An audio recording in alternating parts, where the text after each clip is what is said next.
世界は最初、水の底で生まれた一つの泡だった。泡？そうだ。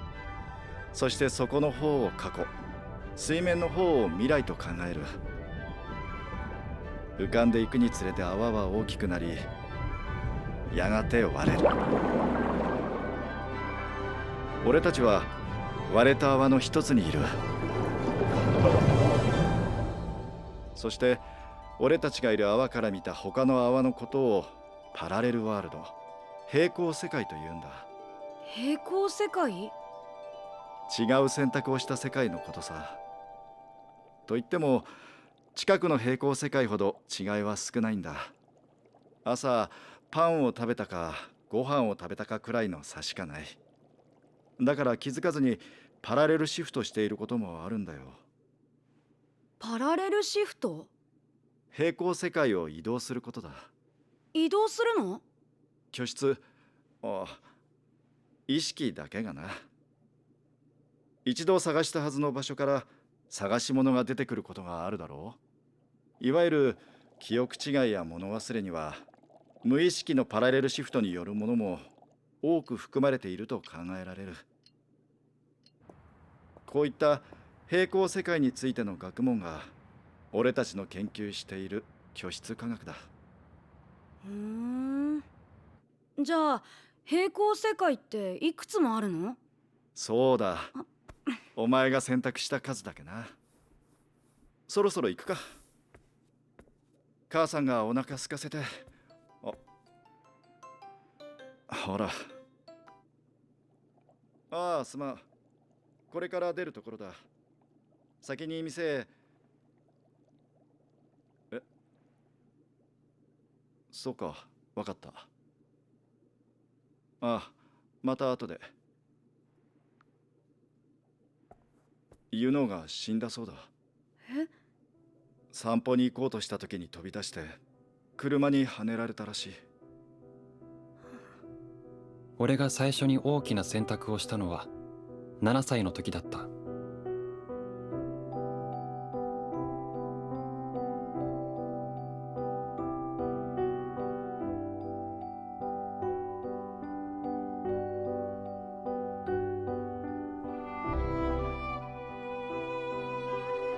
じゃあ取るぞ。ほら笑って。ほら気をつけ。あ、すいません。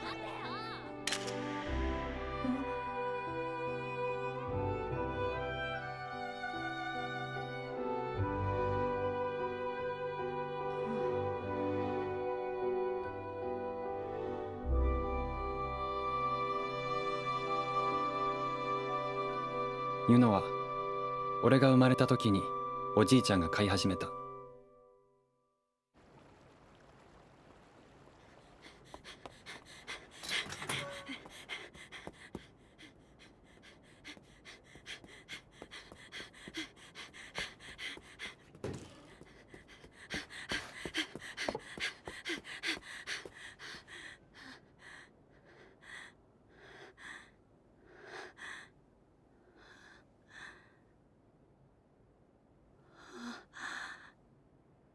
暦。おじいちゃん。ああ、来てくれたのか。ありがとうな。ユノ、暦が来てくれたぞ。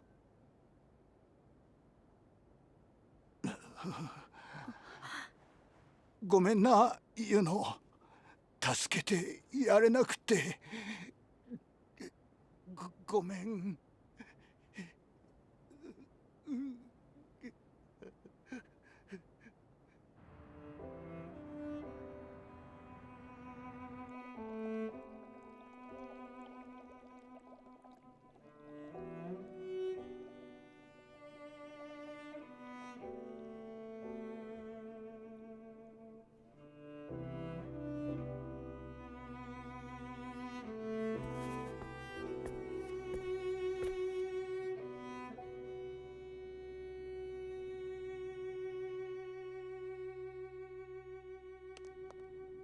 え？どうしたの？泣いてるの？泣いてないよ。泣いてるよ。泣いてないったら。やっぱり泣いてる。うるさい。ユノに会いたい。ユノって？おじいちゃんが飼ってた犬。もう会えないの？会えない。もう死んじゃったから。ユノは死んじゃったから、もう絶対に会えないんだ。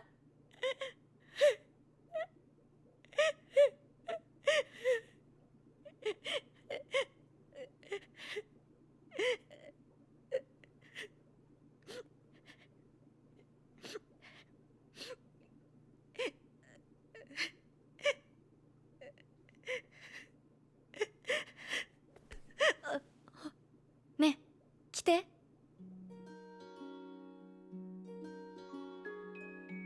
おい、どこ行くんだよ。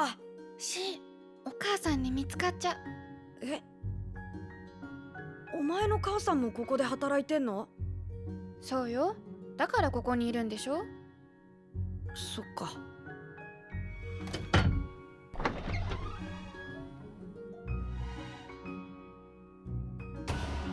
おー、なんだこれ。 IP カプセル。それに入れば平行世界に行けるよ。え、平行世界？違う選択をした世界のこと。おにぎりの梅干しがツナマヨだったり、ちょっとずつ違うの。ユノが生きてる世界に行けるかもしれない。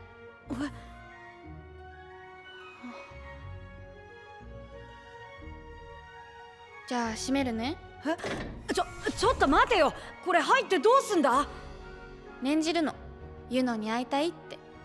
念じる？信じることが大事だってお母さん言ってたよ。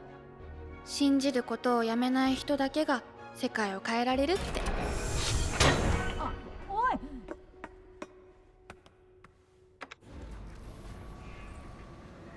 い。よし。あいつ使い方分かってんのか？はあ、やるだけやってみるか。ユノに会いたい。ユノに会いたい。ユノに。ユノに。ユノに。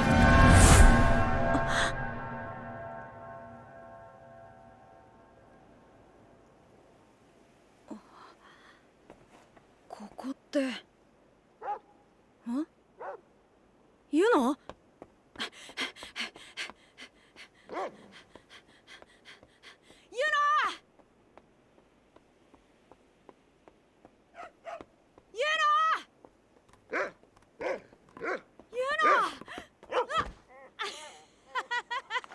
本当にユノだ。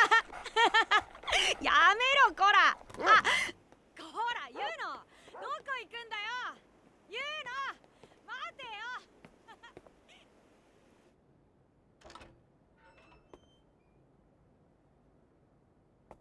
ただいまでいいんだよな。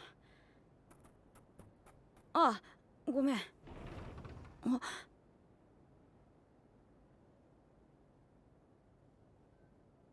おかえり。部屋に着替えを用意してあるから支度しなさい。もうすぐ始まるわよ。何が？正代くんだったか。あ、はい、ご無沙汰しております。お、暦。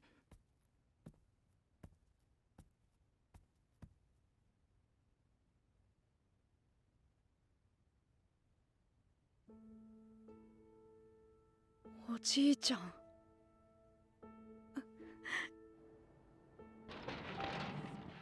それじゃまゆみちゃん、また明日。ありがとうございました。暦くんがあんなに泣くなんて。ヤストさん、いいおじいちゃんだったのね。はい。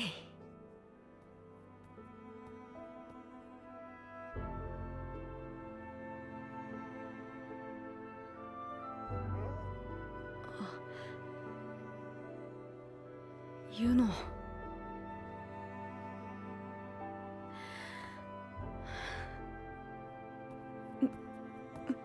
暦、もう寝なさい。明日も朝から忙しいわよ。お母さん、今日一緒に寝ていい？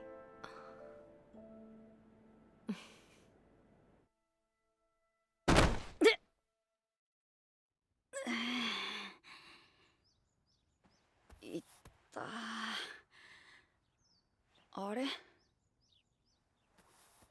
ここって。おお、起きたか暦。おじいちゃん、生きてる？なんだそりゃ。不吉なこと言わんでくれ。あ、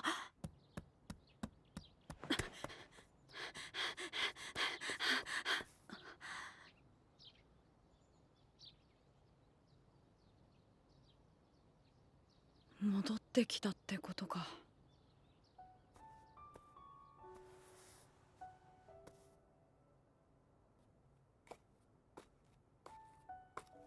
どうした？なんでもない。母さんは？もう仕事に出たぞ。そっか。しかし昨べは久しぶりに暦と寝られて嬉しかった。おじいちゃん、長生きしてね。なんださっきから。心配せんでもまだまだくたばりはせんぞ。うん、まあそうなんだけどさ。また遊びに来るよ。では火を起こしてください。ウサギはそう言いました。男は言われるままに枯れ木を集め。よう、戻ってきたの？おかげさまでなんとかな。ごめんなさい。本当はパラレルシフトしたかったのは私なの。え？お父さんとお母さんが離婚してない世界に行きたくて。ああ。でも一人じゃ IP カプセルを動かせないからあなたに手伝ってもらおうとしたの。なるほど。それでまずは俺の願いを。でも戻ってくることとか考えてなかった。ごめんなさい。まあいいけどさ、ユノにも会えたし。会えたの？会えた。そっか、よかった。けどよくわかんなかった。何が？生きてることと死んでること。それって命があるかないかじゃないの？いや、そうなんだけど、ただ生きてるユノはふさふさであったかくて、ユノのお墓は冷たくて静かで、おじいちゃんもきっと。それが命ってことなんじゃない？え？生きてるってことはあったかくって一緒に遊んだりできるけど、死んじゃってるってのは冷たい。それはもうその世界が終わっちゃってるってことで、もう可能性がないってこと？そう、可能性。ユノのあったかさは可能性の温度なんだよ。生きてるってことと死んでること、その2つの温度の差が命ってことなんだと思う。すごいな、お前。そんなことないよ。じゃあ今度はお前の番だな。え？お前の父さんと母さんが離婚しない可能性。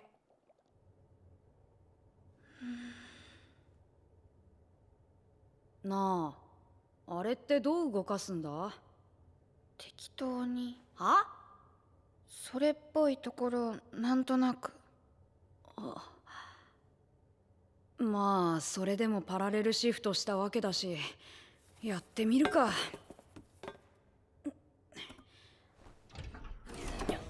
じゃあ閉めるぞ。ツナマヨ食べたいとか考えずにちゃんと念じろよ。お前食い意地張ってそうだからな。分かってるよ。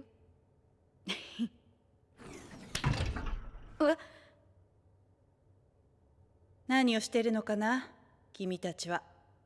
お母さん。お前の母さん所長さんだったのか。うん。説教より平行世界の話の方が長かったぞ。夢中になると周りが見えなくなっちゃうんだよね。それってお前と同じじゃんか。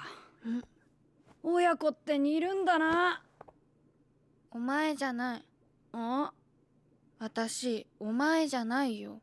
あ、えーっとしおり。あ佐藤しおり。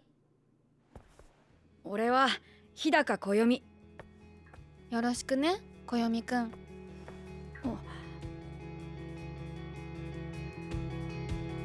よろしく。8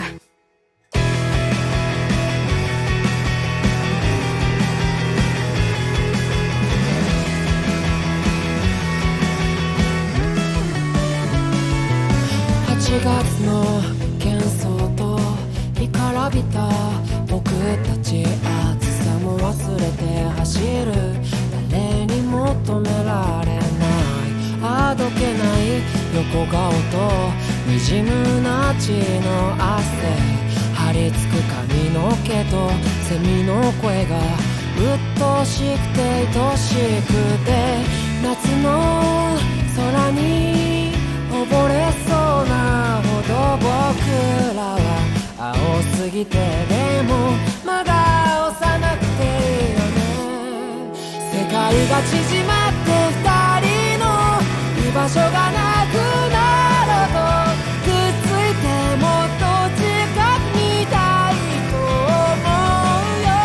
大げさだって笑いながら赤くなるか、太陽のせいかな、秘密で人助けがしたい。は？人助けよ。困ってる人探しに行こう。いいけど、なんでまた急に？だって明日から夏休みでしょ。答えになってねえし。こよみくんは人助け嫌い？いや、困ってる人がいれば助けるけどさ。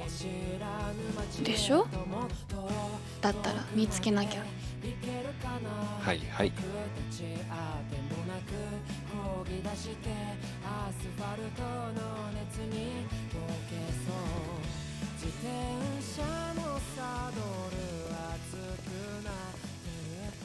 困ってる人いなかったな。うん。でもさ、困ってる人がいないのはいいことだろ。そうだよね。だいたいなんで人助けとか言い出したんだ？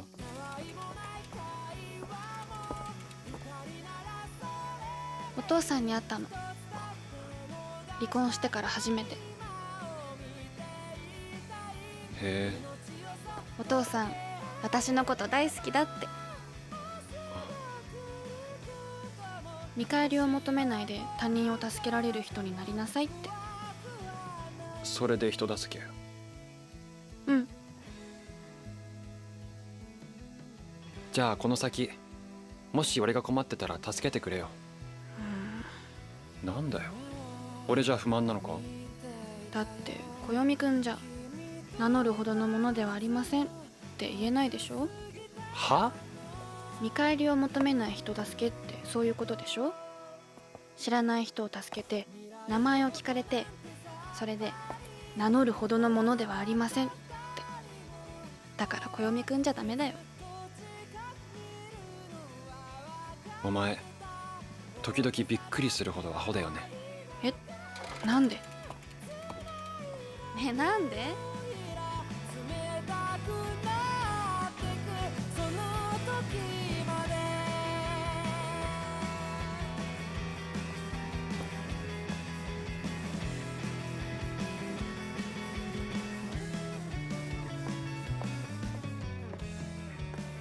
ここ夜になったら夜景が綺麗そうだ。そう？奥に工場も見えるし。でもちょっと遠いかな。じゃあ確かめよう。え？今度夜に来よう。夏休みのうちに。なんで今度？だってもうお腹ペコペコで。確かに。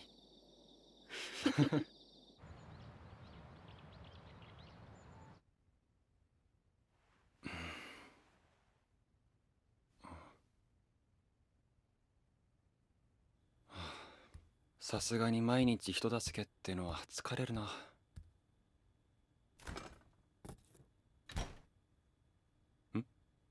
え、ちょっとマジかよ。居室科学はまず居室空間という概念上の空間を想定することから始まる。この世界は物質空間と居室空間が重なってできているというのが居室科学の基本的な考え方だ。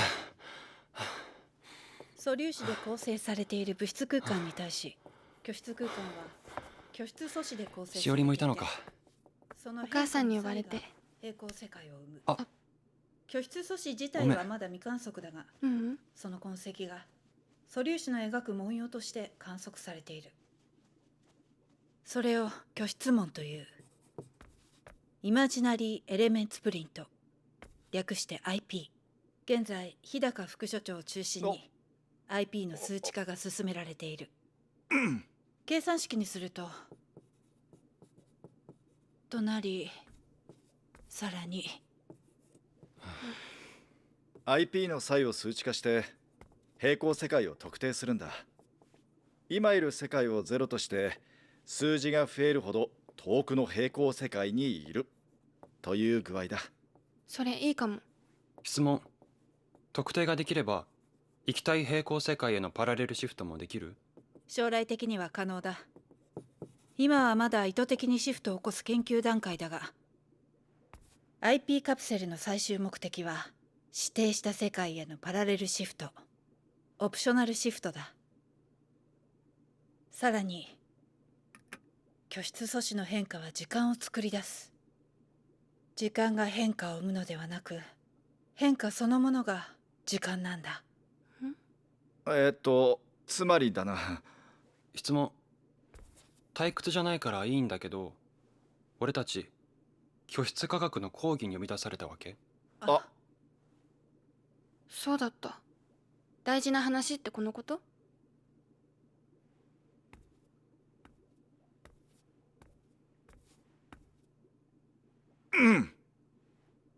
実は俺と佐藤所長なんだが、再婚しようと思ってる。え？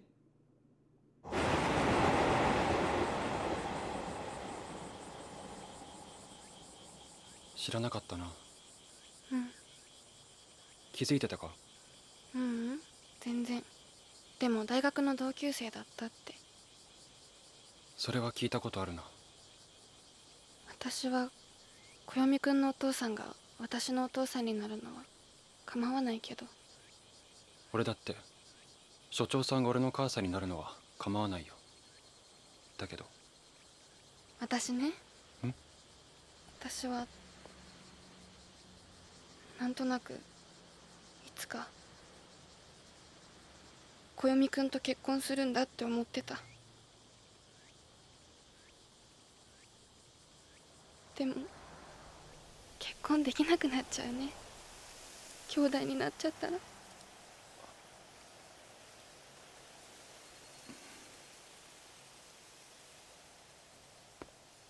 しおり、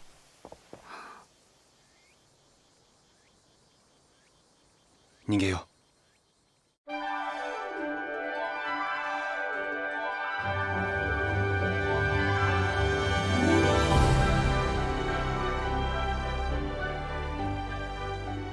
どこへ行こうか。どこでもいいよ。暦くんと一緒ならどこでも。どのくらいの間かな。1週間1ヶ月1年10年。そしたら家を建てたい。お気に入りの家具いっぱい揃えたりして。庭も欲しいな。そこで犬を飼おう。大きくてふさふさのね。そしていつか大人になって、そしていつか結婚して。だけどそのいつかまでどこへ行けばいいんだろう。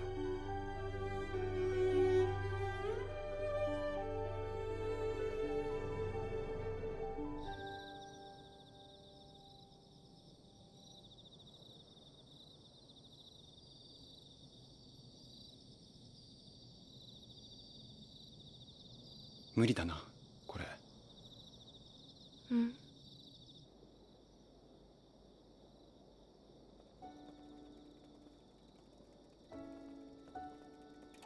早く大人になりたい。なんだよ急に。だって暗くなっても怒られないでしょ。大人ならこんなことしてないだろう。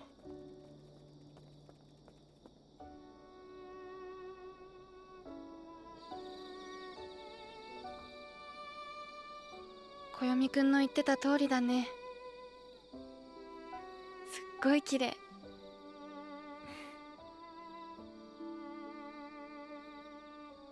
夢を見たの。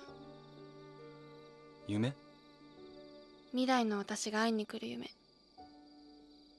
未来の私はね、大人になってもおばあちゃんになっても小読くんと一緒にいるって言ってた。そっか。おじいちゃんになった小読くんはボケちゃって私のこと忘れちゃうんだって。そしたら私は小読くんを助けてあげて、名乗るほどのものではありませんっていうの。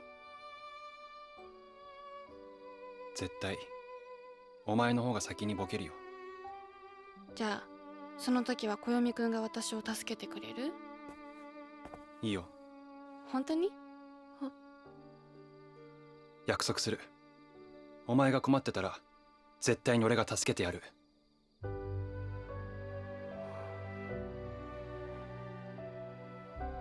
本当にそうなったらいいのにな。なるさ。その夢だってきっとどこかの平行世界のお前がシフトしてきて、だったらばあさんなわけないか。あった。え？何が？私たちの逃げ場所。どこに？平行世界だよ。あ。きっとどこかに私たちの親が離婚してない世界がある。そうか。そこなら父さんと所長さんが再婚することもない。私たちも兄弟にならない。行こう、しおり。うん。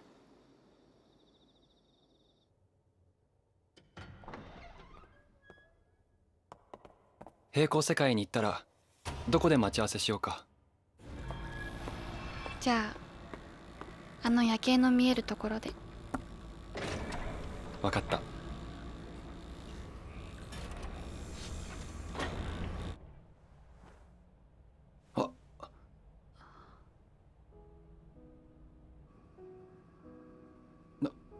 なんだよ。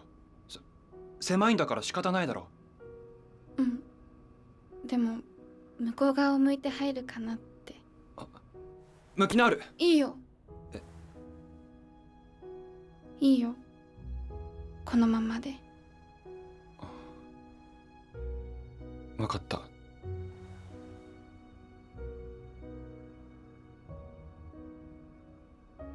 念じるんだよね。ああ。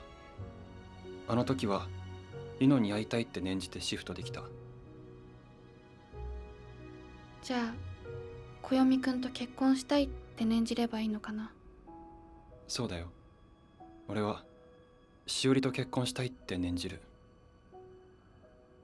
小読くん、平行世界でお嫁さんにしてね。ああ。平行世界で結婚しよう。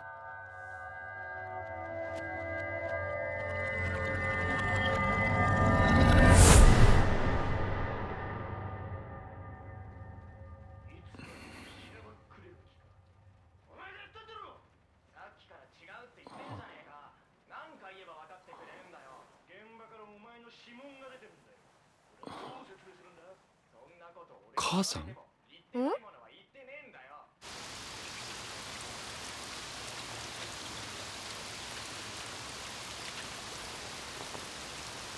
しおり。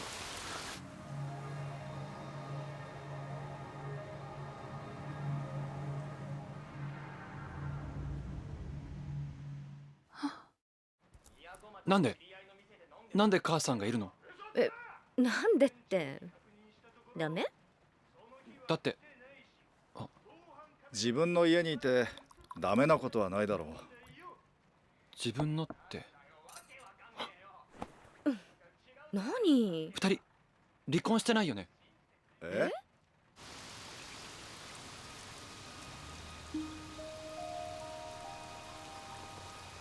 お父さん、お母さん。どうしたの？お父さん、お母さん。ちょっと変なこと言ったと思ったらどこ行くの？ごめん、急いでるんだ。うまくいったんだ。しおりに、早くしおりに、早くしおりに。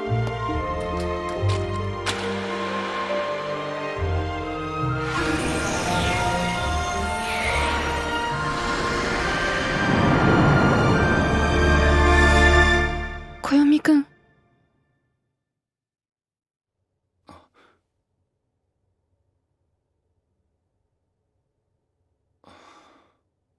なんだよ、戻ったのか。せっかくうまくいってたのに。おい、起きろよ、しおり。 IP の観測精度が思わしくないな。詳細なデータが揃わないと数値化できないんだがな。知恵を借りてみるか。大学の同期か。確か川若木だ。あ、どうした？いや、誰かいませんか？助けてください。暦？しおり？父さん、しおりが。お前何してるんだ？しおりが息をしてないんだ。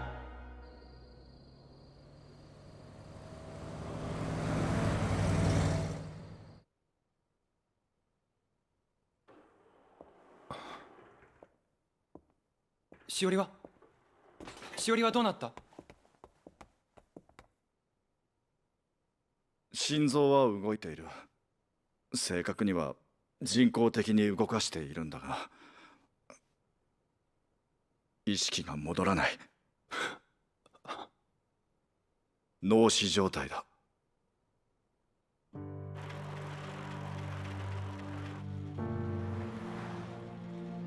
すまなかった。お前たちの気持ちに気づいてやれなくて。でもお前たちは一つ勘違いをしている。親同士が再婚してもその子供たちは結婚できるんだ。逃げる必要なんかどこにもなかったんだよ。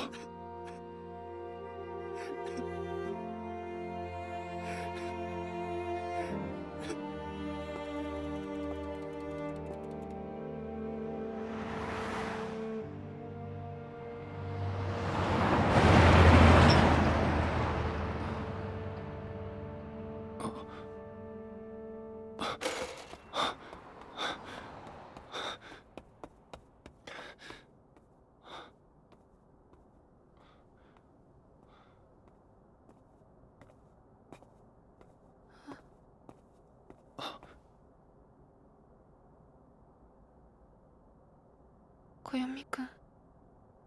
しおり。ごめんね。私幽霊になっちゃった。居室阻止核分裂症。しおりの状態をひとまずそう名付けることにした。見た目には脳死状態と変わらない。しかししおりの脳には何の損傷も見つからなかった。ただ機能を停止しているだけだ。私はそれがパラレルシフトの影響じゃないかと考えている。続けてくれ。小読くんが交差点のしおりから聞いた話を整理すると、しおりは平行世界で交通事故に直面し、こちらに戻ろうとシフトした。しかし直後に平行世界のしおりの肉体は即死。彼女の居室は戻るべき体を失い、消失してしまった。そのため、しおりの居室も肉体を見失って、あの交差点の幽霊になった。なるほど。肉体の死とパラレルシフトのタイミングが重なったというわけか。俺たちが勝手に IP カプセルを使ったから。あれは不運な事故だ。そもそもあの IP カプセルではパラレルシフトはできない。未完成なんだ。でも過去にも一度 IP カプセルでパラレルシフトをしたというんだろう。それはおそらく君の体質、パラレルシフトを起こしやすい体質があるのかもしれない。それが俺？そうか。居室は常に揺らいでいる。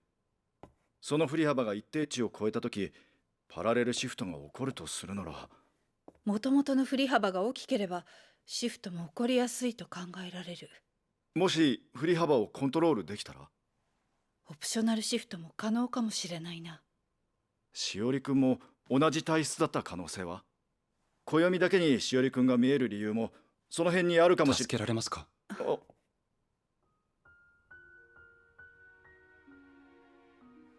しおりを助ける方法はあるんですか？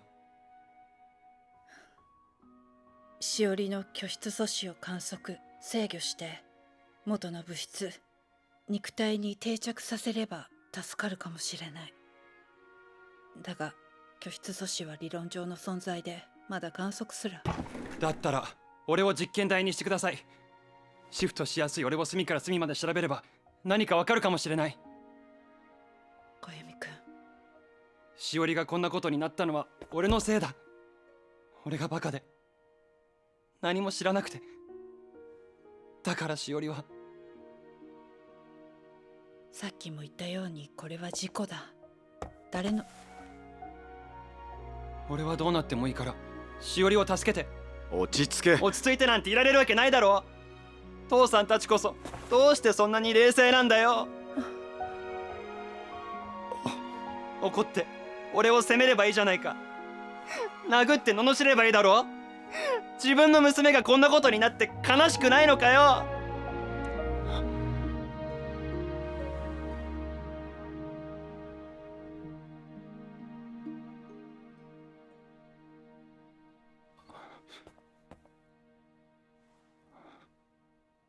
暦。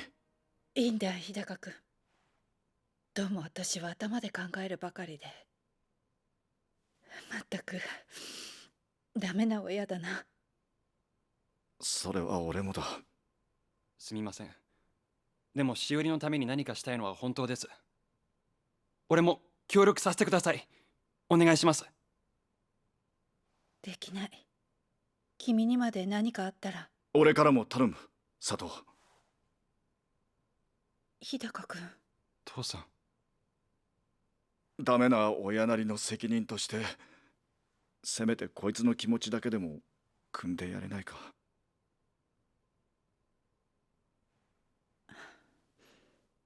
そうね。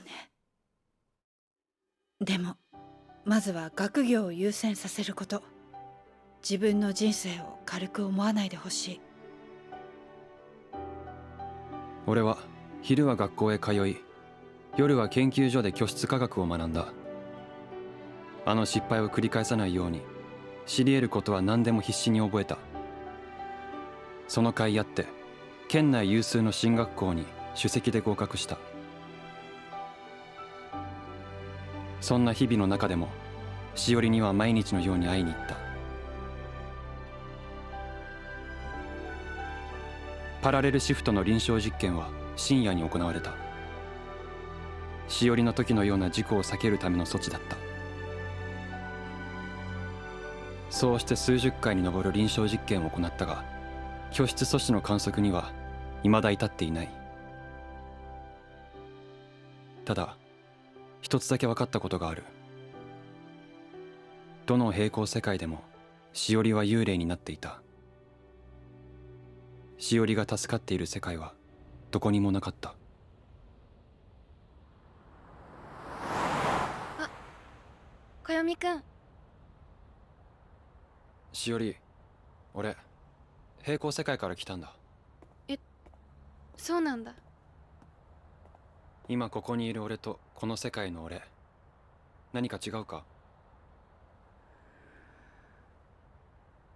わかんない。同じに見える。そっか。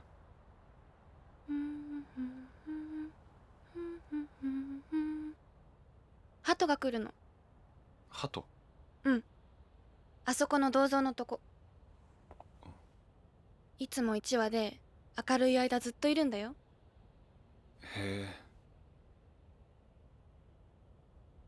誰かを待ってるのかな。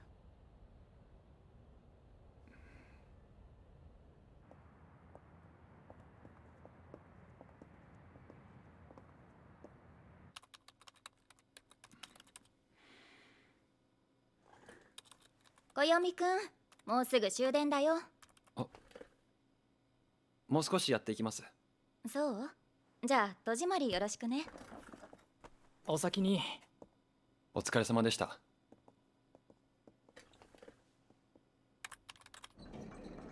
寒い。暖冬でも夜は冷えるね。暦くん、根詰めすぎじゃないか。昨日も帰ってないだろう。若者が頑張るのはいいことよ。日本と私らの老後のためにも。俺たちの老後はともかく、体壊す前に所長から言ってもらうか。所長は一昨日から福岡。それに彼の気持ちを思うとね。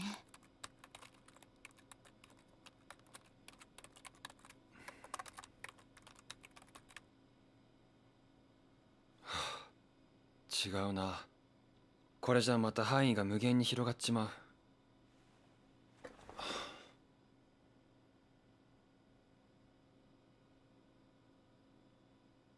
必ず同じことが起こる世界の範囲。事象の引力。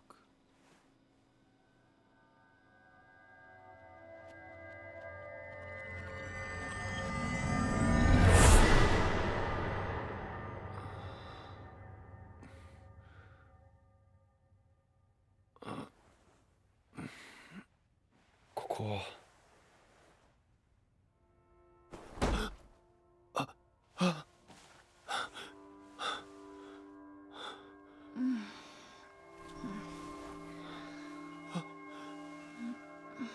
起きたの？暦。暦。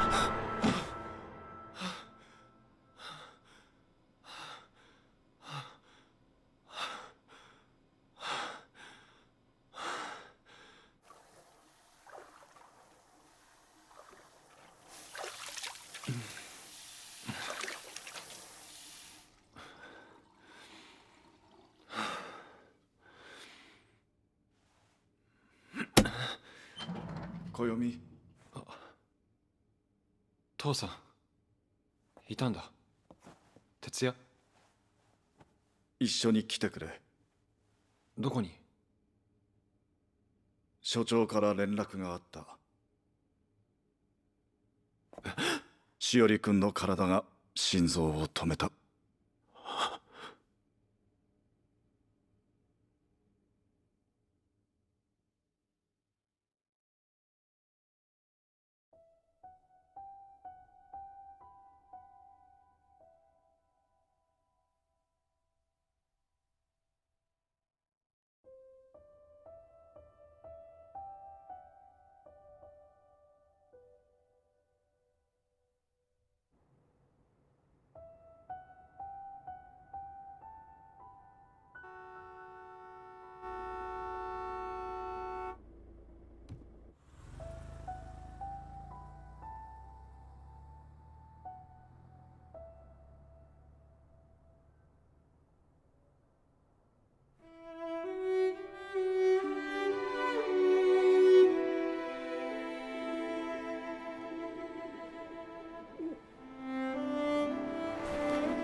暦くん。しばらく来られなくて悪かったな。ううん、大丈夫。何か悲しいことがあったの？いや、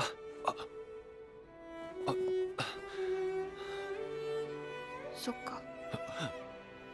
誰かともう絶対会えなくなっちゃったんだね。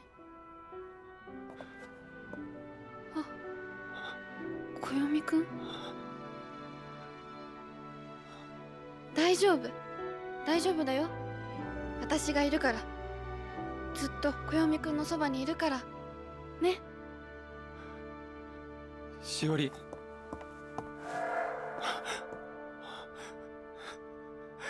どうしてだよしおり、どうして。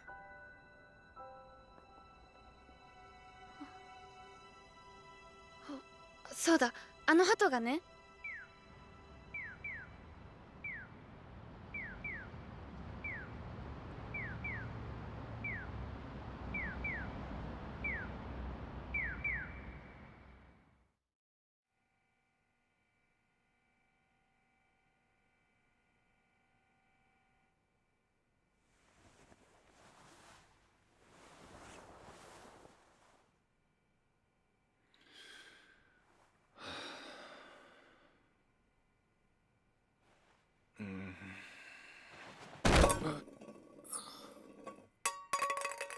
いってー。お昼まで？ああ、仮眠のつもりだったんだけどな。仕方ないな、暦くんは。お前に言われたくねえよ。は？なんだよそれ。所長、来たんだな。ミュンヘンの学会に呼ばれてたのに。なんか言ってたか？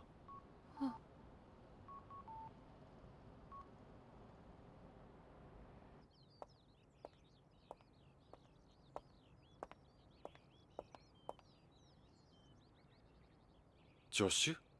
佐藤の留学時代の恩師から推薦があったんだ。それってミュンヘンの？学会のついでに面接してきたそうだ。博士課程を収めた逸材らしい。へえ。でも俺には必要ないから。研究課題の進捗が思わしくないそうだな。きっと助けになる。話し相手がいるだけでも違うぞ。違わないよ。それに年上だろ。気を使うのは。同学年です。お、3月生まれなので生まれ年は1年後ですが。だそうだ。滝川和音です。よろしくお願いします、日高室長。一人の方がやりやすいんだって。人がいると集中できない。後輩の指導も室長の仕事だぞ。指導？高卒の俺に拍手を？彼女が希望したんだ。所長。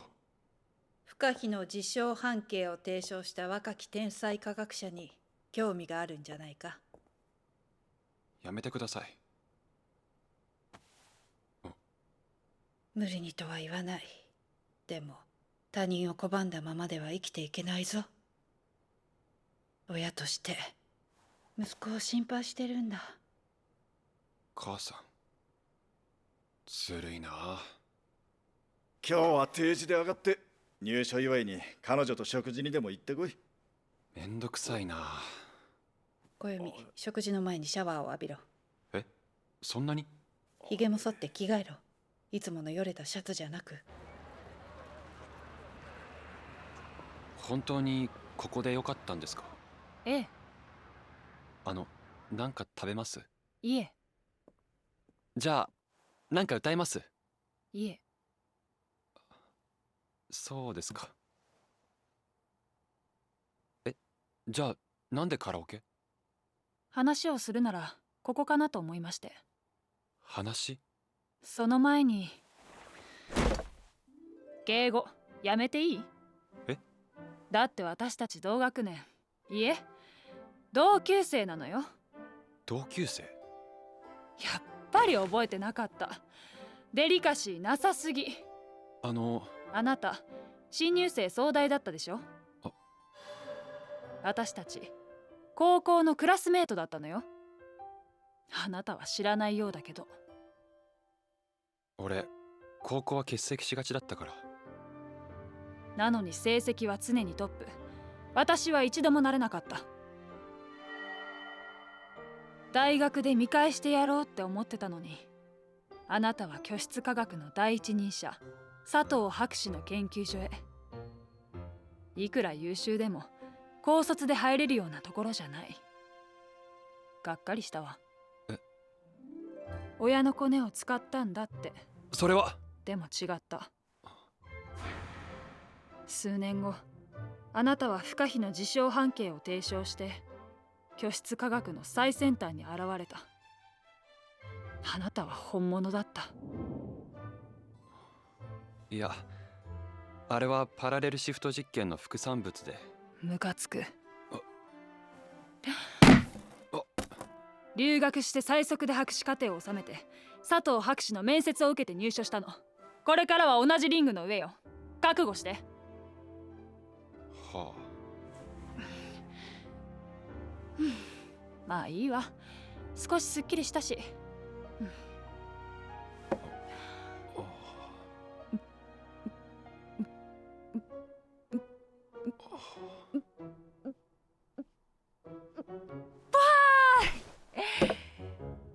ねえ、なんか歌いなさいよ。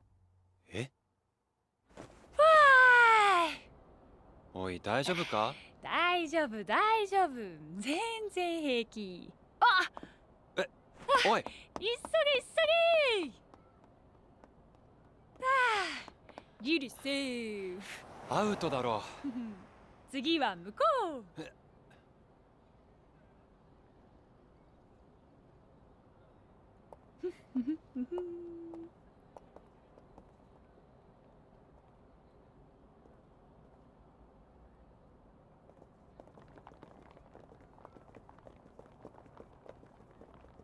後で来る。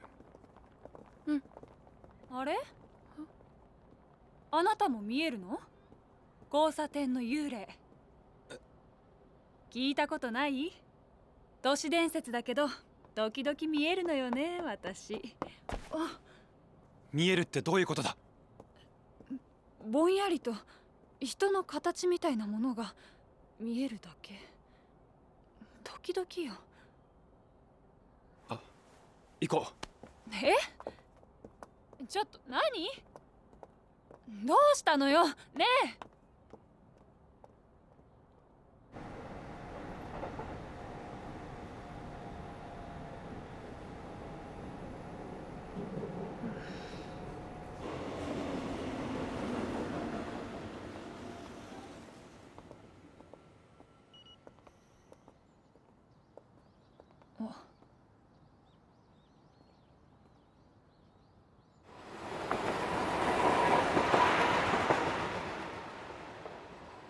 居室素子核分裂症。なるほどね。俺はしおりを助けるために研究所に入ったんだ。 IP の固定化。例えば副所長が研究している IP ロック。居室を安定させてパラレルシフトを制御するものだけど、応用すれば彼女の居室をサルベージできるかもしれない。それを肉体に同化させれば。しおりの体はもうなくなっているんだ。脳死状態で数年持ったけど、それまでだった。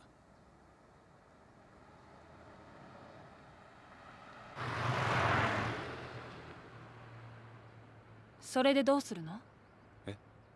それでも研究所にいるのは何か考えがあるんでしょ？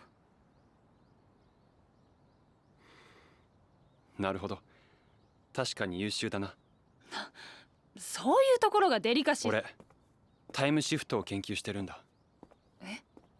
しおりの居室を事故に遭う事象半径の外の平行世界へ送り込む。その世界との分岐点までタイムシフトさせるんだ。でもタイムシフトは理論上不可能と。そうだ。だから予算は下りない。研究費の横領。それで一人にこだわってたのね。俺はどうしてもしおりを助けたい。あいつは今もあの交差点にいる。誰にも気づかれないままずっといるんだ。あの事故でしおりの可能性は奪われてしまった。だから事故に遭う原因を初めからなかったことにするんだ。しおりが見える君だから話した。黙っていてくれないか？見逃せってこと？頼む。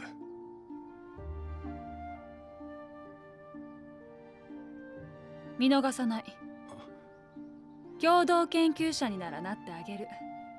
あなたと私、どちらが先にタイムシフトを成し遂げるかの勝負。それが条件よ。分かった。よろしく、滝川さん。よろしく、日高くん。日高くんか。親父が所長にそう呼ばれてるから暦でいいよ。みんなそう呼ぶし。じゃあ私も和音で。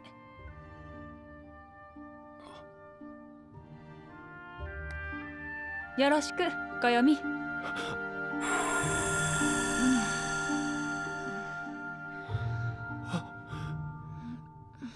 起きたの？暦。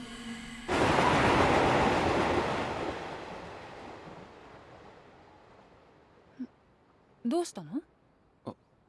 いや、よろしく、和音。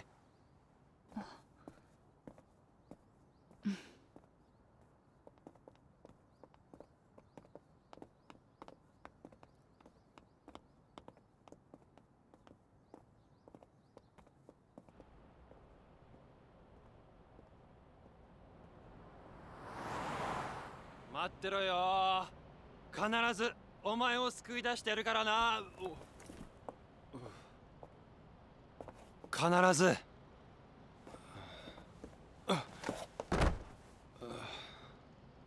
もういいよ、暦くん。もうずいぶん時間が経ってるよね。暦くん、すっかり大人だもん。しおり？私はもう大丈夫だよ。私のために。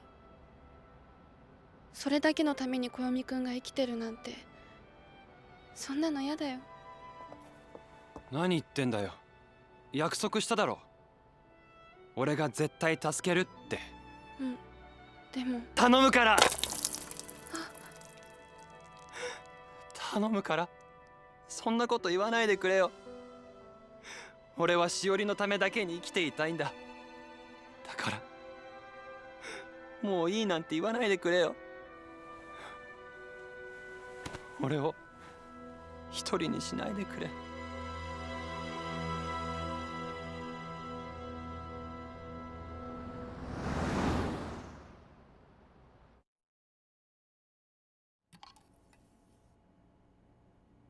金額を確認してお支払い方法を。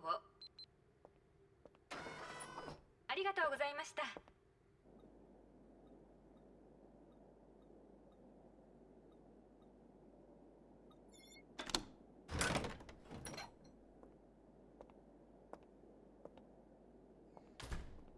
お疲れ様です。お疲れ様。第三研究室の滝川副室長ですね。確認します。あら、新しい人？はい、10月から配属されています。確認取れました。どうぞ。ありがとう。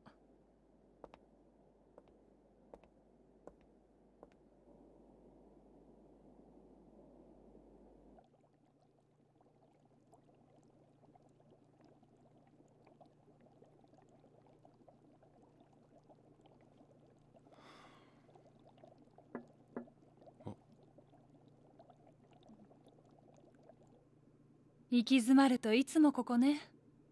そうか。それよりもうここは総務省の管轄下だって忘れてないよな。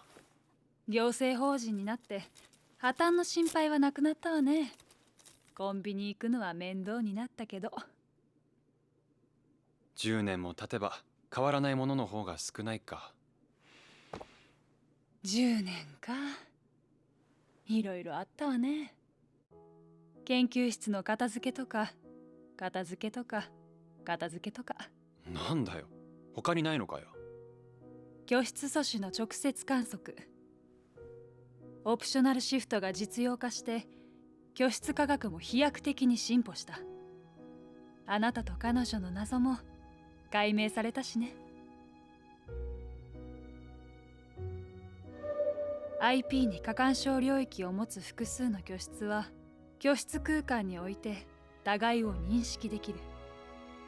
干渉性が極めて高ければ意思の疎通も可能になる。 IP の過干渉領域と居室空間における認識の相関性。おかげで予算枠が増えて助かってるよ博士。もっと感謝してくれていいのよ。してるさ。本当に？本当だよ。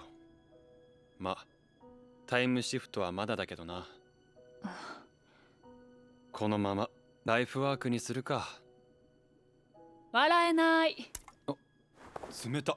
次期所長候補が何言ってんのよ。ほら。なんだ、見たことないな。知らないの？この前飲んで美味しかったの。ちょっと何してんのよ。せっかくグラスも用意してるのに。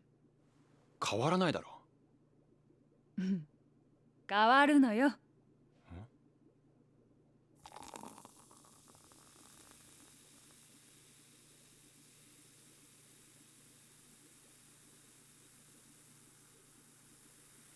泡が沈んでる。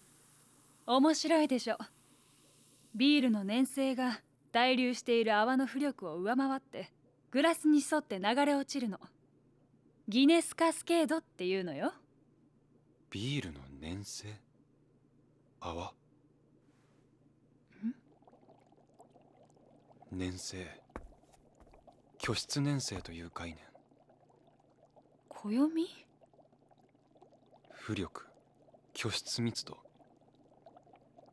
IP の書き換え、固定化。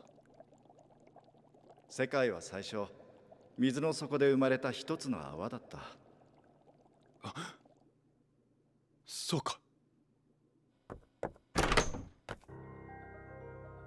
世界は居室の海に浮かぶマクロンの泡で、その中にいる俺たちはミクロンの泡。この基本概念に立ち戻って考える。まず IP カプセルの機能を拡張して対象の居室量を圧縮する。次に IP ロックの機能を拡張して対象の居室を固定。周りの居室空間の IP を書き換えて渦を作り、下降流を発生させれば。質量の小さくなった居室の浮力は空間の居室粘性を下回り、居室の海を沈み始める。分岐点まで沈んだ居室は高い干渉性によって分岐前の居室と融合し、浮力を取り戻す。タイムシフトはできる。しおりは救える。よしよし。おめでとう。また先を越されたわね。何言ってるんだ。二人で見つけたんだろ。やっぱりあなたはすごい。カズネ。とはいえまだ机上の理論。勝負はついてないから。日高暦に乾杯。分かった、もう分かったから。でも一つ気になることがあるのよね。どこか間違ってたか？理論じゃなくてシフトした居室のこと。元の居室と融合したらその痕跡はほとんど残らないはずでしょ。だとするとシフトした居室には記憶も人格も残らないだろうな。暦はそれでいいの？しおりが幸せになれる世界を生きてくれるなら。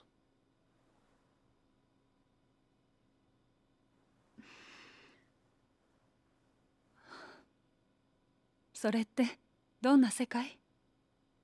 それは俺としおりが絶対に出会うことのない世界だ。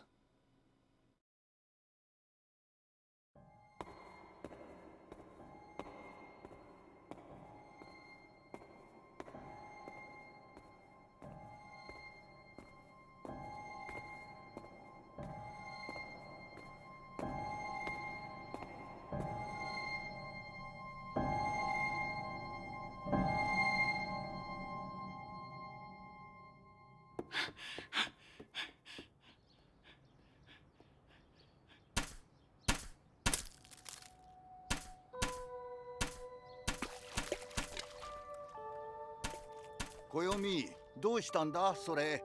この間お父さんと会った時に買ってもらった8歳の誕生日プレゼント。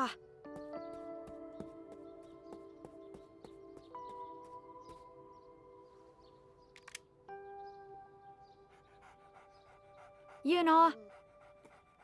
バーン。あ、お前にはまだ早い。対象年齢10歳以上と書いてあるぞ。でも他の子も持ってるし。他の子の悪いところを真似しなくてもいい。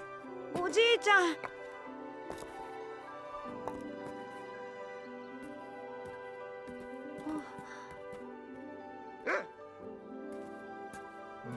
暦、どうかしたの？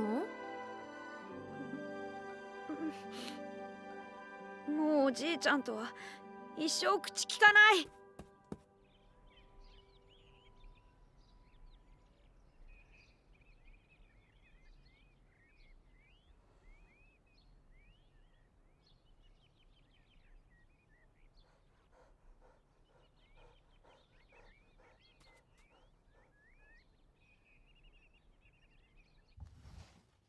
お母さん。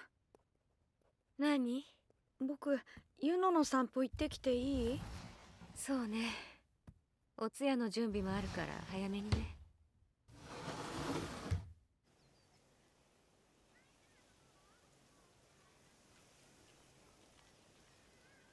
あ、ユノ？もうダメだよ急に。あ、ユノ、待てユノ、待って、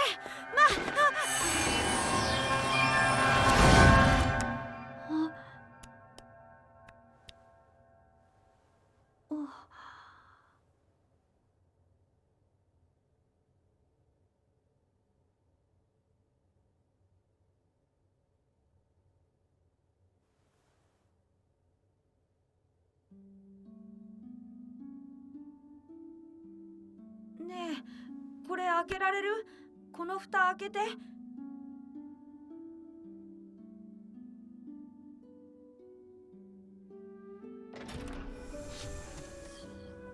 ありがとう。ね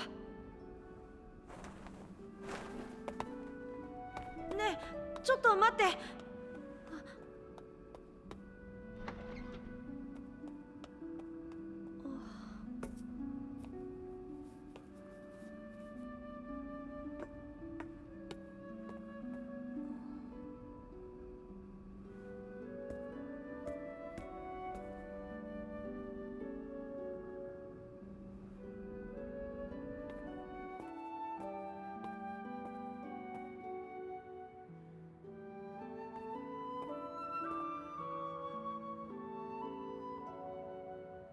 居室科学、お父さんの仕事場だ。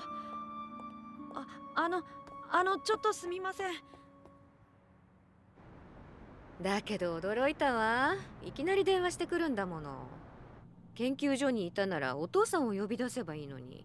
だってお父さんの携帯番号知らないもん。私の番号は知ってたの？知ってるっていうか覚えてるよ。いつもかけてるし。何言ってるの。おかしな子ね。ただいま。暦が来たよ。来た？ああ、暦。母さんは台所？ああ、久しぶりだな。どうだ、元気だったか？ここは僕がいた世界じゃない。好きなもの準備できたのに。ここは僕がお父さんについていくことを選んだ世界。そしておじいちゃんが生きている世界なんだ。そうね。いつでも来てね。さてと、ユノにもご飯をあげてこようかな。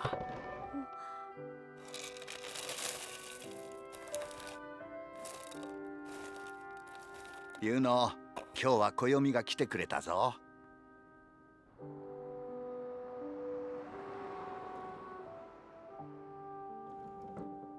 おじいちゃん？暦か。どうした？今日おじいちゃんと一緒に寝てもいい？ああ、いいとも。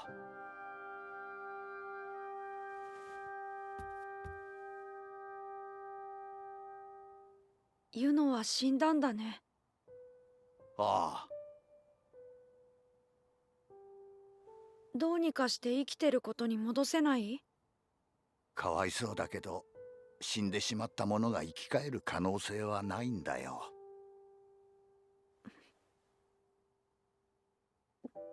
おじいちゃん、ごめんなさい。僕、おじいちゃんと喧嘩したままで。喧嘩？この前こっちに来た時、喧嘩なんかしたかな？何かおじいちゃんに叱られたか？そういうことがあっても嫌いになったわけじゃない。大丈夫だよ。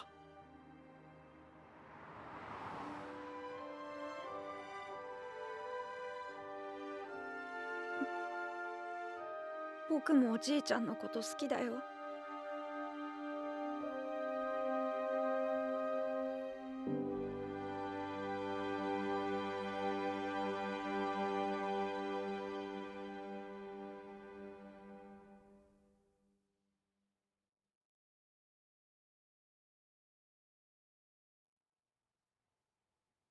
おはよう。お母さん？どうしたの？おじいちゃんは？葬儀屋さんにきれいにしてもらって、今は大広間で眠っているわ。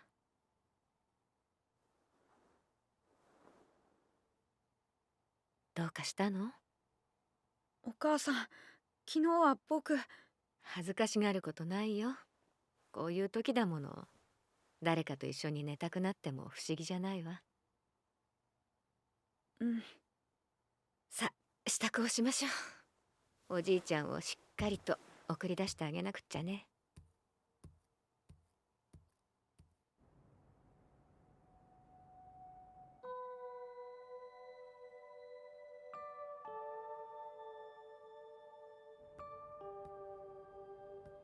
水変えてきたよ。ありがとう。その辺に置いて。それじゃあ、あの高い戸棚の上の方開けてみて。うん。気をつけてね。はーい。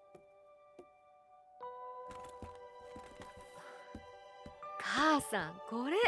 あら、よくこんなもの取っておいたわね。どうする？まあ、この部屋を開けなきゃいけないわけじゃないから、元に戻しておいて。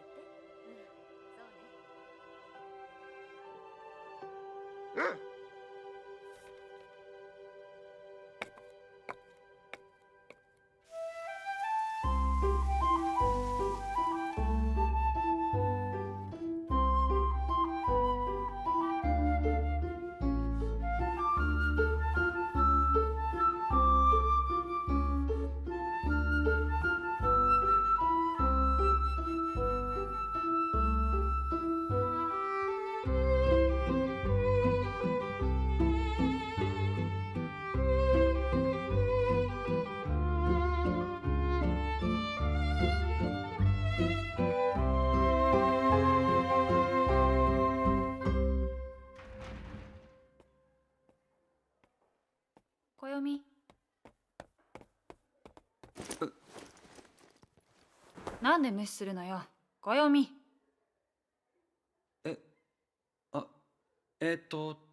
滝川さん。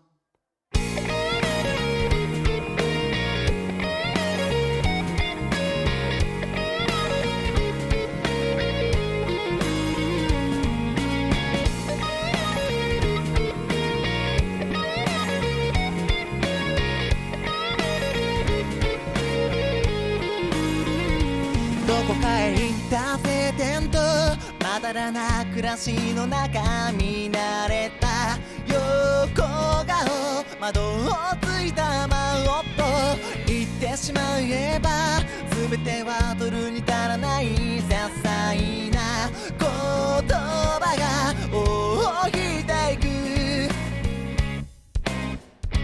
抱えた痛みの数なんて覚えてはないけれど確かた安っぽい日々を送ろうね。くだらない話をしようね。干からびた朝を重ねては幸せだと笑おうね。きっと先のことはわからない。今はただしなだれたあなたが枯れることのないように歌を歌うのだ。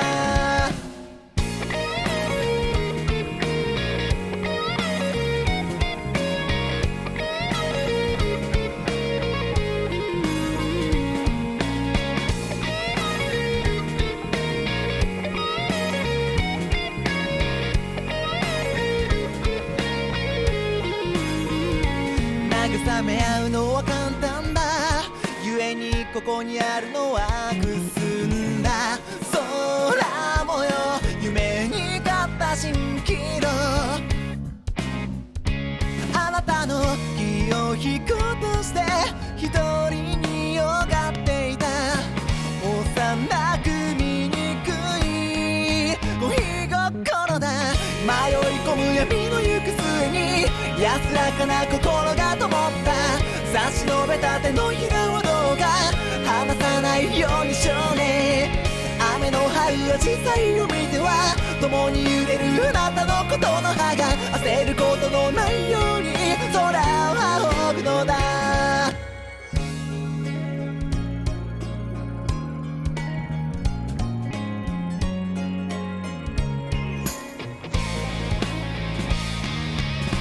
ささやきを交わして何でもない秘密を持った催涙のような思い出だ。瑠璃色を隔ててぎこちなく笑い合っていた。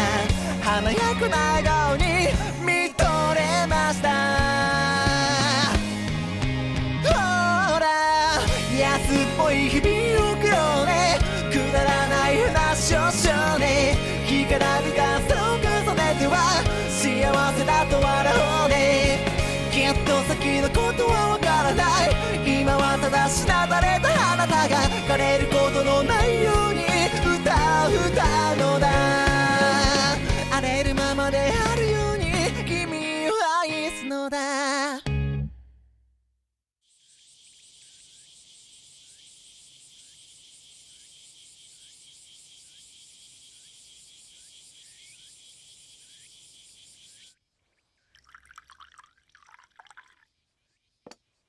明日頼めるか。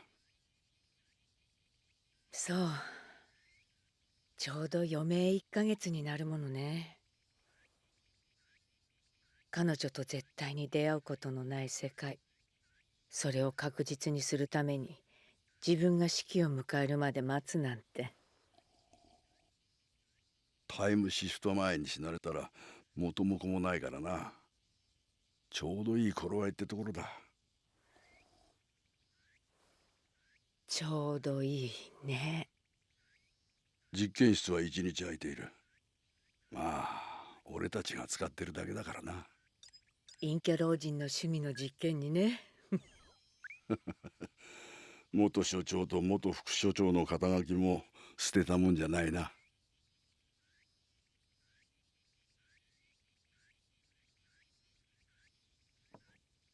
私人殺しになるのね。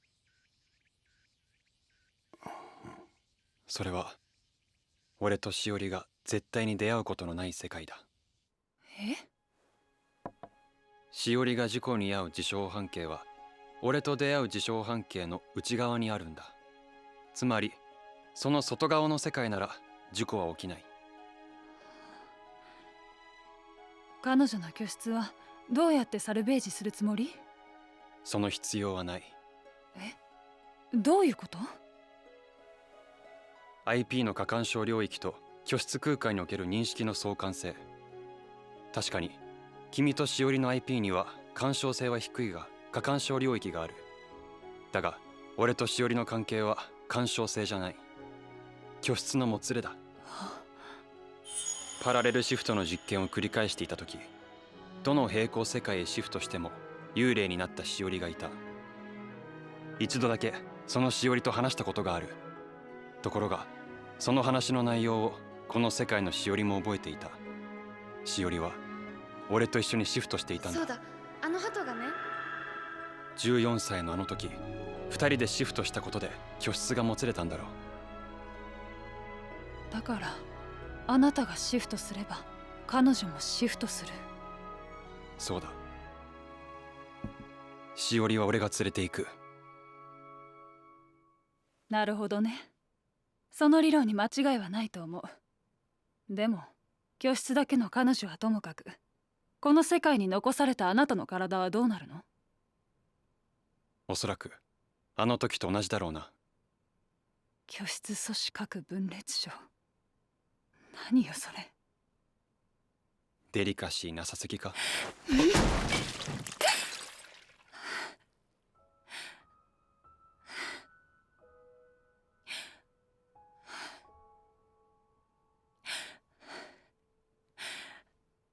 初めからそのつもりだったのね。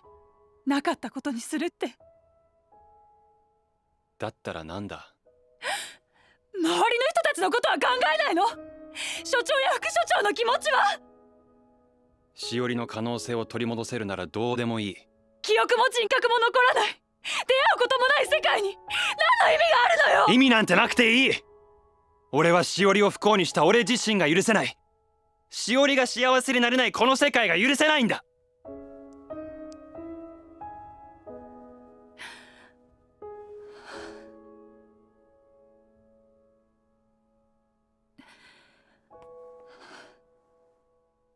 狂ってるわ、あなた。かもしれないな。嫌なら降りても構わない。ここからは俺一人でやる。すまない。やはり君を巻き込むべきじゃ。お茶がぬるい。入れ直して。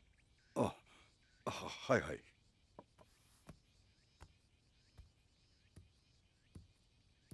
今さら謝らないで。私は自分の意志でやってるの。見てみたいもの。本当に泡は沈むのか。そうか。それに気が狂うまでに誰かを愛せるなんて羨ましい。長い間待たせてしまったな。何のこと？子供の頃お前と出会ってお前が事故に遭い、あれから60年だ。本当に長い時間だった。小読くん？しおり、お別れだ。これから俺はお前を連れて俺とお前が絶対に出会わない世界へ行く。そこでお前は幸せな人生を生き直すんだ。それってもう会えないの？会えない。絶対に？絶対に会えない。会ってはいけないんだ。そんなの嫌。分かってくれしおり。お前が居室阻止核分裂症になってしまう事象は俺とお前が出会う事象半径の内側にある。だからわかんない。そんなのわかんないよ。お前を助けるためには仕方ないんだ。やだ。大丈夫。俺と出会いさえしなければこんなところにいなくても済むんだ。嫌だよ。小読くんと会えないなんて嫌。しおり、俺だってずっとお前と一緒に。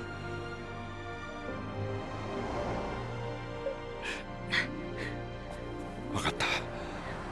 じゃあ約束をしよう。約束？俺たちが新しく生きる世界で今から1ヶ月後の8月17日、俺はこの交差点にしおりを迎えに来るよ。8月17日。そうだ。俺たちは7歳まで遡るから、それから66年後、今と同じ午前10時に迎えに来るよ。本当に？あ、約束だ。66年。とっても遠いね。そうだな。でも俺とお前はそれと同じ時間を一緒に過ごしているんだ。もう一度繰り返すだけさ。それまでこの約束を覚えていられるか？うん、忘れない。絶対に。それじゃもう行くよ。うん。またな、しおり。うん。またね。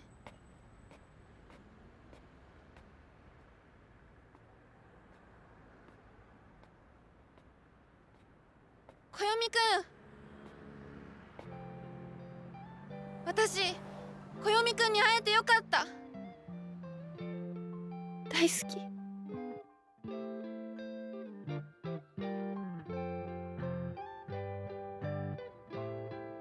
約束ね。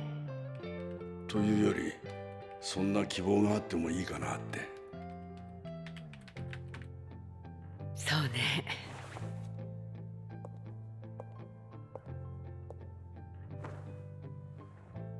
何か言い残すことはある？遺言か？うん、そうだな。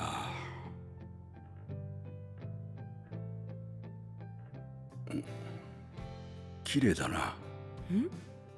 アクアマリンか。ああ、いいでしょう。お揃いなのよ。似合ってる。じゃあ閉めるわね。ありがとう。ん？ありがとう、カズネ。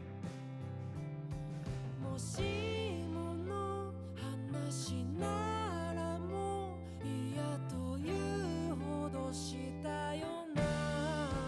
どうせよりきっとその方がずっと。さよなら小読み。あなたが幸せになれますように。涙のせいだね。さよならが苦しいのはいつもみたいにさ。笑ってしゃべきょうから一人ずつ。でもどこかでまた会えるようなそんな気がしてる。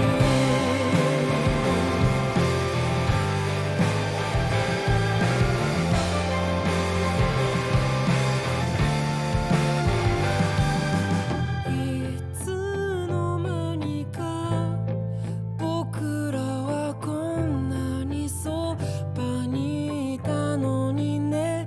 時間を戻せたら違った運命だったかな。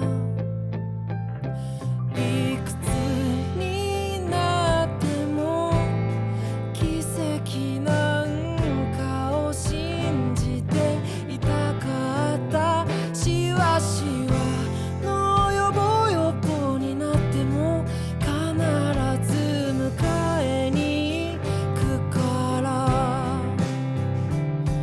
もしもの話ならもう嫌というほどしたよな。どうせよりきっとその方がずっと楽だと思っていたかった。涙のせいだね。さよならが苦しいのはいつもみたいにさ。笑ってしゃべきょうから一人ずつ。でもどこかでまた会えるようなそんな気がしてる。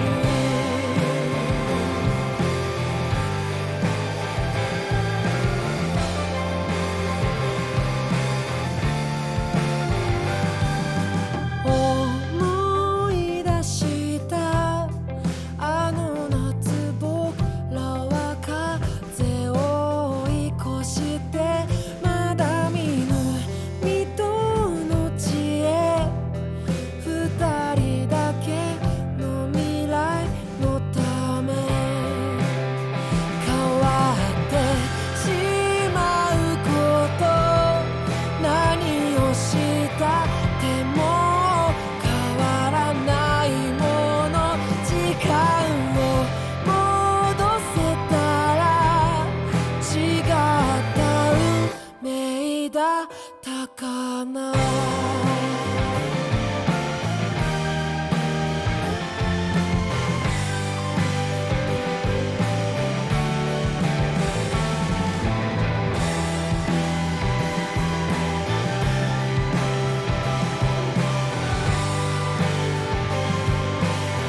とパリに沈んでいくのは光を見つけ出したくて、ほら僕らどうせもう後戻りはできないんだ。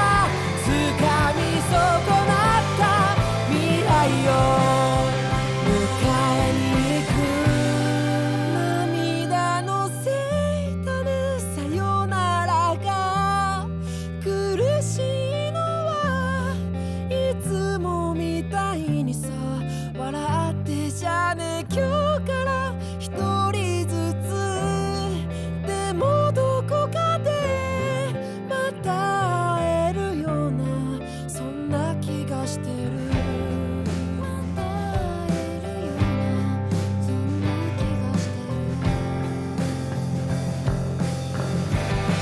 世界が全てを忘れても迎えに行くよ。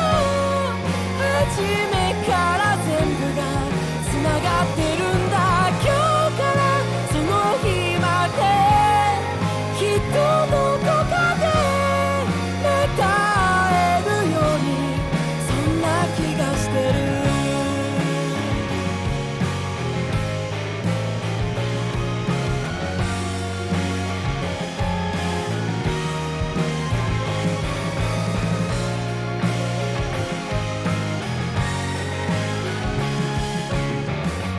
思い出話はその時にしよう。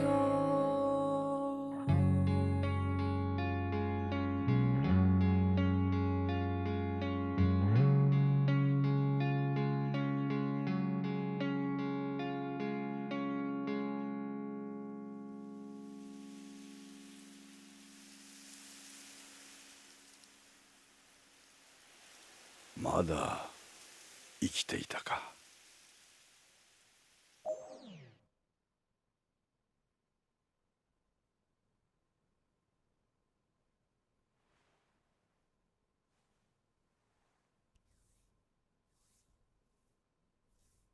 ん？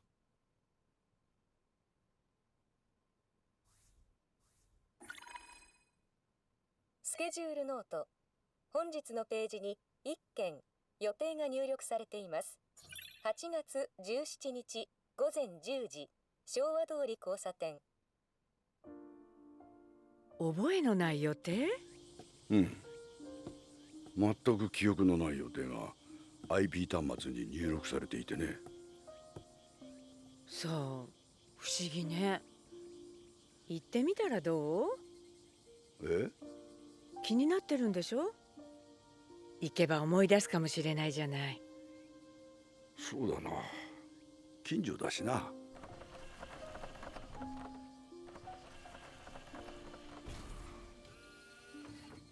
ちょっと行ってくる。ええ、気をつけて。うん。待って。ん？帽子、今取ってくるから。おう、それでいいよ。これ？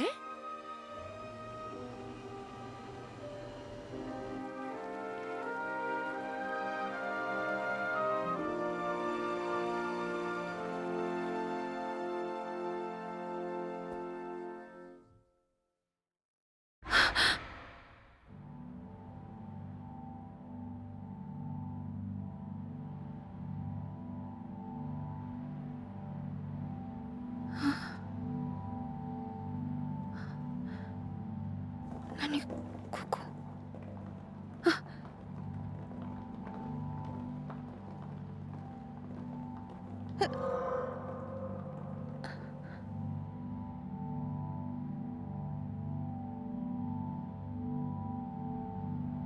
約束。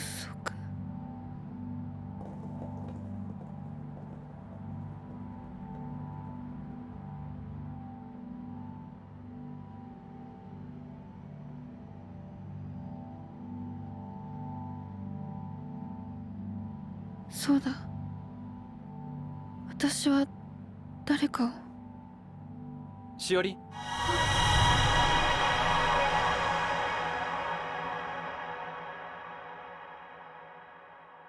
暦くん。待たせたな。迎えに来てくれたの？迎えに来たよ。結婚しよう。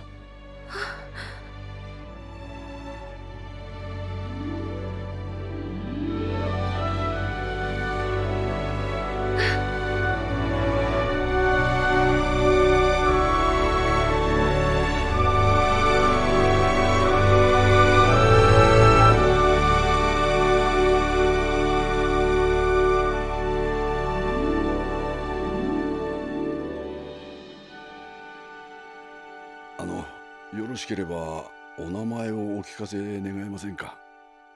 名乗るほどのものではありません。